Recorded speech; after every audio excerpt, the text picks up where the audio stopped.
Olá, sejam todos muito bem-vindos ao podcast Direito e Justiça. Eu sou Marcelo Benévolo, jornalista e advogado, nessa minha missão de trazer informação e orientação jurídica de qualidade para vocês. No programa de hoje eu recebo meu amigo, advogado também, Davidson Moura. Vamos falar de um tema chamado direito ambiental. Você sabe o que é? Davidson, obrigado pela presença, seja sempre muito bem-vindo ao Direito e Justiça. Obrigado, Marcelo. É uma honra para mim estar aqui do seu lado, participar desse podcast, a qual eu tenho grande admiração e respeito também pela sua pessoa. Admiro desde nossas caminhadas lá de Mossoró e aqui na capital, você atingindo outros públicos e sempre trazendo mais informações sobre o direito. É uma honra para mim. Obrigado. O direito ambiental, pode dizer que às vezes é um pouco o patinho feio, né? O ambientalista, aquela pessoa que está sempre ligada ao meio ambiente, acaba sendo o ecochato, né? Mas o que a gente acaba vendo que no dia a dia das nossas cidades, basta chover aqui em Natal, por exemplo, que a cidade a gente tem que pegar o barco, esperar Noé. Isso tudo são reflexos da falta de cuidado com o meio ambiente. Verdade.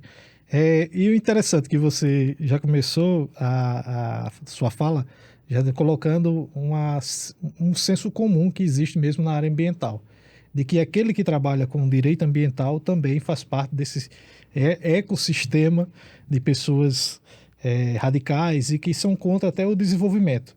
E esse podcast assim, é uma grande oportunidade para a gente esclarecer, de fato, o que é que o profissional faz, o que é que um ambientalista protege e o que é que a sociedade precisa. Você já começou muito bem também dizendo os impactos de quando chove em Natal. Quando chove em Natal, você tem impactos reais, sensíveis a toda a sociedade, diante de uma falta de política pública ambiental voltada para não só para a parte de drenagem, mas para a parte de escoamento das águas fluviais e também pela construção da cidade, no sentido de que ela precisa sim de desenvolvimento contínuo e sempre voltado na questão de não apenas desenvolver para cima, mas também para a coletividade, para o que a gente fala, para a horizontalidade. Ou seja, é possível que tenha desenvolvimento com cuidado do meio ambiente, com respeito à legislação ambiental. A legislação ambiental, eu considero que eu acho que ela é muito desconhecida pela população, né? As pessoas, no modo geral, já não conhecem bem o direito, já não conhecem bem os seus direitos. E eu acho que o direito ambiental ainda é um pouco distante da realidade da maioria das pessoas. Você concorda? Concordo demais. E é interessante também, Marcelo, porque a nossa Constituição, ela diante das demais, até mesmo aqui da América Latina, ela é única que pauta especificamente a questão dos direitos difusos, coletivos e a proteção ambiental como uma cláusula pétrea necessária para o desenvolvimento social. É uma pena que existiu durante vários anos pessoas que militaram de forma equivocada diante da área ambiental e que se posicionaram de forma, como eu posso dizer, não é só radical, mas de forma estúpida, de forma grosseira diante do que a sociedade precisa. E isso trouxe impactos negativos para o desenvolvimento ambiental também e para até empreendedores ambientais, porque existem pessoas que vivem da atividade que a gente chama empreendimentos verdes, que são impactados diretamente com o preconceito, com a visibilidade negativa, com a falta de apoio diante dos posicionamentos de terceiros que muitas vezes nem vivem a prática ambiental. Como é que a gente pode, talvez, trazer mais esse conhecimento? Você, como advogado que milita nessa área ambiental, a gente pode levar para a população mais desse conhecimento ambiental, essa conscientização de que não é uma besteira, não é algo radical, não é algo contra que a cidade possa se desenvolver, contra a cidade, por exemplo, ter um novo bairro, contra ter um novo empreendimento, sei lá, um empreendimento hoteleiro, por exemplo. Isso vai impactar e tal, porque não pode ter, ou de repente, não, tem que ter, porque é crescimento. Assim, como conciliar, como trazer essa informação para as pessoas? É muito boa a pergunta. Marcelo, nós somos de interior. Então, temos Patu, Mossoró, temos um histórico de uma cidade que são poucos desenvolvidas.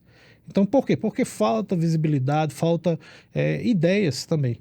Nesse sentido, se as pessoas começarem a observar que o desenvolvimento ele também passa pela sustentabilidade, ele vai encontrar atividades no próprio interior que estão muito evoluídas diante do aspecto ambiental e elas nem sabem que faz parte da cadeia ambiental. Vou dar um exemplo prático. empresas de reciclagem. No interior, grandes associações de reciclagem hoje formam um coletivo em que vivem dessa atividade, uma atividade digna de coleta e que se extrai muito dinheiro. Marcelo, lixo é luxo. Pode render bastante dinheiro, né? É uma quando bem atividade. tratado, bem desenvolvido. É uma atividade que pouco visível, mas que é muito rentável. Eu estou trazendo aqui só a atividade da ponta, mas os grandes empreendimentos, de médio porte também, pequeno porte, como as pequenas usinas solares, pessoas que não tinham terras que não serviam para nada, nem para a própria agricultura serve, porque dependendo da formação geomorfológica, elas são complicadas para atividade, até para monocultura é complicado. Imagine para viver disso aí. Então, essas atividades empreendedoras de baixo impacto ambiental, como a questão da usina solar, elas são bem-vindas para o desenvolvimento sustentável. Quando eu digo desenvolvimento sustentável, eu estou dizendo, vamos seguir desenvolvendo a cidade, mas ao mesmo tempo não vamos esquecer que existe um direito para o futuro, para as pessoas do amanhã. Então, o que se chama direito coletivo, direito difuso. Então, aquele que é para os outros e não só para aquele que está trabalhando nessa atividade. Você falou sobre a questão hoteleira, eu gosto de falar da questão hoteleira. Gosto de falar da questão do desenvolvimento da via costeira daqui de Natal. Gosto e acredito que a discussão ela é rasa nesse sentido aqui no Rio Grande do Norte. Ela é muito... Tivemos recentemente um novo empreendimento, né? Estava abandonado, muitos anos, com problemas. Hoje é mais um empreendimento que tem, né? Um hotel novo na Via Costeira, salvo engano. Quando o plano diretor de Natal ele foi constituído, na época do empreendimento de lá da Via Costeira, que é aquele que está abandonado, está só o esqueleto, existia uma limitação de gabarito. Ele só poderia subir até tantos andares. A empresa, não sei qual foi o interesse, ela tentou ampliar a construção, dizendo que um andar eram 2. Então, a prefeitura não tinha um entendimento na época que não poderia ter esse empreendimento por causa do gabarito, não poderia ter tantos andares. E por causa disso, aquela atividade foi embargada. O embargo dura até hoje. A empresa perdeu o endereço, foi para discussão judicial, várias esferas, morre-se o interesse, morre o desenvolvimento da cidade. Outras áreas querem discutir se pode ocupar aquela atividade, se pode recuperar aquele prédio. A justiça já mandou demolir. E fica um conflito entre poder judiciário e reconstrói ou bota para baixo. Ou bota para baixo. Isso aconteceu também em Ponta Negra, na Praia do Meio, com aquele antigo Hotel Reis Magos. Que aí ficou a discussão judicial também, se era para destruir. O interesse da administração era para permanecer e transformar aquele em outro empreendimento. A justiça entendeu de que deveria demolir para se reconstruir. E tudo isso vai se esquecendo do direito ambiental. Então, os impactos de manter ou destruir tem que ter essa discussão ambiental. Aí você percebe que a discussão ambiental ela veio para burocratizar. Não é verdade. Ela veio para ser uma soma naquilo que se está discutindo. É uma garantia de que Marcelo vai empreender, mas ele não vai ser sancionado lá na frente por um erro que a administração deixou de observar. Porque tudo que você faz, tudo que a gente faz, inclusive aqui que a gente se reúne, a gente está gerando um impacto ambiental. É impossível que exista uma atividade humana que não tenha um impacto ambiental. O impacto ambiental é latente à atividade humana. Então, tudo que a gente faz, Marcelo, tem um impacto ambiental. Como mitigar esse impacto ambiental é o trabalho da administração pública, é o trabalho dos ambientalistas, é o trabalho do profissional de direito ambiental. No dia a dia aqui da cidade, se você tiver essa informação, eu não tenho conhecimento. Existe coleta seletiva no município de Natal, por exemplo, na capital? Eu não conheço, assim. Eu até faço a minha coleta seletiva em casa, tentando separar o que é plástico, o que é vidro, o que é papelão, etc. Coloco ali separado do lixo, mas eu não sei, de fato, se aquilo do carro de lixo para lá, como é que vai ser tratado. Existem políticas de governo, existem políticas de mandato, né? Infelizmente, aqui no nosso município, especificamente, uma atividade de uma gestão anterior não é continuada dentro da próxima gestão.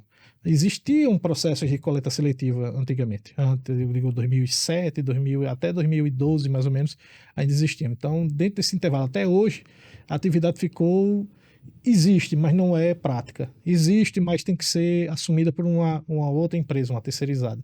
E não existe a interesse do empreendedor em investir em Natal nessa questão de reciclagem. Mas se você perguntasse a uma associação do interior se ela queria assumir essa questão desse lixo, esse resíduo que existe dentro da cidade, ele ficaria louca para que a atividade.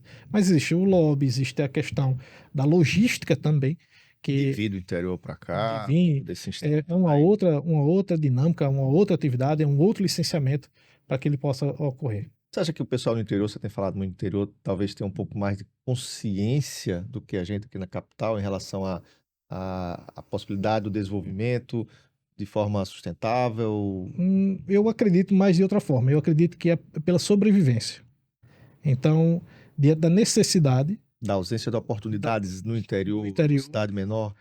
se enxergou na atividade ambiental, no empreendedorismo verde, as saídas sociais para o desenvolvimento.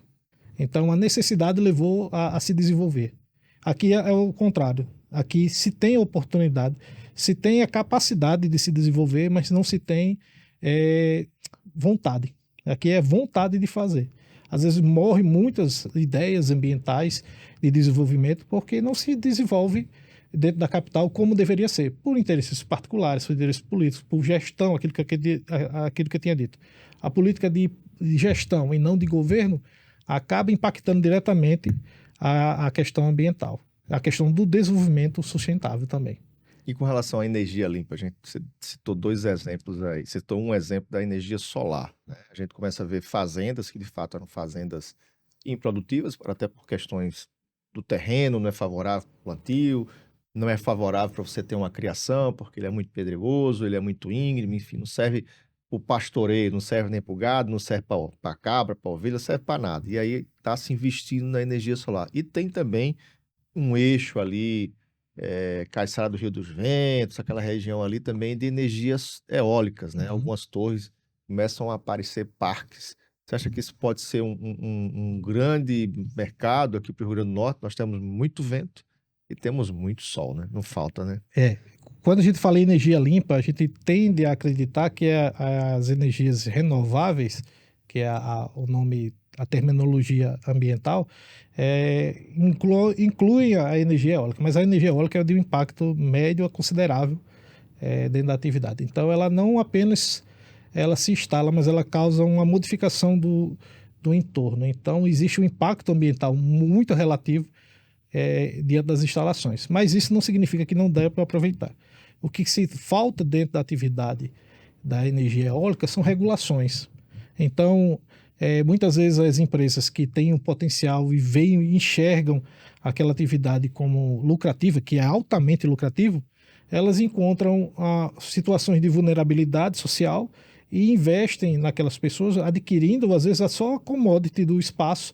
Quero alugar, quero permanecer com que você fique com a propriedade, mas vamos rentabilizar a sua vida aqui.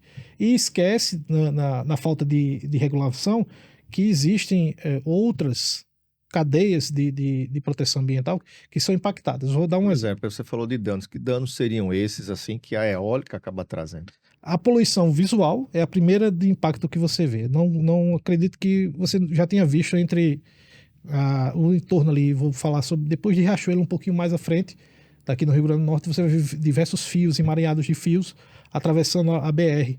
E aquilo ali é um impacto visual negativo, porque causa uma destruição da paisagem natural. Além da instalação, eu acho bonito, particularmente eu acho bonito Os os moinhos moinhos, de vento, né? tem uma simbologia, até uma iconografia clássica, né, dessas ideias. Cervantes com Exato. Don Quixote E contra os moinhos, né? mas o impacto ambiental sonoro também, elas causam muito barulho. Elas são de A gente impacto. que passa na estrada, a gente vê que parece até que ele tá parado, né? É, Devagarzinho, sendo mais mas acho que quem tá ali embaixo. os animais sofrem muito. Então as aves também não enxergam o moinho com o moinho, né? Que eu tô dizendo, a torre eólica, As torres. como Impactos de de animais, animais de aves, de aves que chocam. migratórias que estão naquele processo fim de tarde. Exato. E a gente sabe que o animal ele tem ele segue um rito padrão. Então, às vezes foi instalado num canto que é a área de migração. Você falou bem esse termo colocado dessa forma. Existem animais que o impacto sonoro se afastam das áreas ali e acabam com os habitats que eram naturais deles. Então, eles tendem a migrar para áreas que são exógenas para eles. São áreas que não são naturais e eles é, ficam até atrapalhando a vida humana, porque eles correm para as cidades. Então não é comum que você veja algum animal selvagem atravessando a BR ou entrando em algumas cidades, você abre a porta do interior, você abre a porta e vê um animal lá. Meu irmão, tá tendo capivara lá em Parnamirim, É. aqui na Prudente também apareceu. Então, Fruto do desequilíbrio, certamente, né? talvez é pela falta de estudo ali daquelas áreas. É isso que eu perguntei, tem uma incoerência, porque tecnicamente, teoricamente, com base na legislação, esses empreendimentos, qualquer que seja, na verdade, tem que ter um estudo de impacto ambiental, né? O EIA-RIMA, né? Você É, que é mais da área, eu estava os dizendo isso. estudos nos relatórios, né? E, quer dizer, você instala a eólica, mas não se analisou que naquela região tinha uma determinada fauna local, seja de animais terrestres, seja de aves, né? Em tese, teria que ter seguido isso, né? E estamos no Brasil. E no Brasil a gente sabe que a pauta ambiental ela é de confronto com outras atividades. Então ela é uma pauta política permanente. Independente do governo que assuma, ela sempre vai estar em discussão dentro do Congresso, até pelo lobby que existe das outras atividades que necessitam de mais facilidade, mais desenvolvimento. Você falou sobre o EIA-RIMA, mas o EIA-RIMA vai ser substituído por uma. Eu estava estudando a nova lei de licenciamento ambiental. Então, vão ter alterações gravíssimas aí que quem é ambientalista. Você se refere a uma que, inclusive, teve aquele embate da Marina, Exato, horroroso, exato, contra a ministra Marina Silva, um desrespeito imenso, né? exato. Não só a ministra, mas as mulheres no modo geral, né? Exato, você chegou no ponto. E é exatamente onde eu queria falar. Hoje, existem os estudos de impacto ambiental e os relatórios de impacto ambiental, o famoso EIA-RIMA. Amanhã, eles vão ser simplificados. Então, a ideia do Congresso é que existam as etapas que existem para que seja licenciada uma obra sejam reduzidas a uma licença só. Existe a licença prévia, existe a licença de instalação e existe a licença de operação. É burocratização? Não. É porque para cada licença existe um estudo diferente. Não é porque você quer. Eu quero saber se eu posso me instalar aqui para trabalhar. É feita uma licença, um estudo ambiental para saber se ela pode. Eu quero saber se agora que foi feito esse estudo, eu posso começar a fazer? Pode. Então você se instala e começa a fazer. Depois que se instalou, percebe-se o impacto do entorno, leva um tempo para você saber se aquilo que foi estudado é realmente aquilo que está sendo compreendido na prática.